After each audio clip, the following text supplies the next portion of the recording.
compañeras. Gracias. Mucho ánimo, muchas fuerzas para afrontar la labor de ayuda a los más vulnerables. Un beso para todos. Hola, soy Eva María Arjona y trabajo en el SAT de Sant Boi. Todas juntas podremos salir de todo esto y lo que ahora parece un problema, sé que va a ser para un bien nuestro y para salir más fortalecidas en todo. Muchas gracias, Mariby.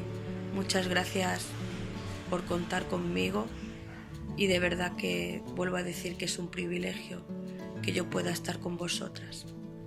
Ánimo. Resistiré, herida frente a todo, me volveré de hierro para endurecer la piel y aunque los vientos de la vida soplen fuerte,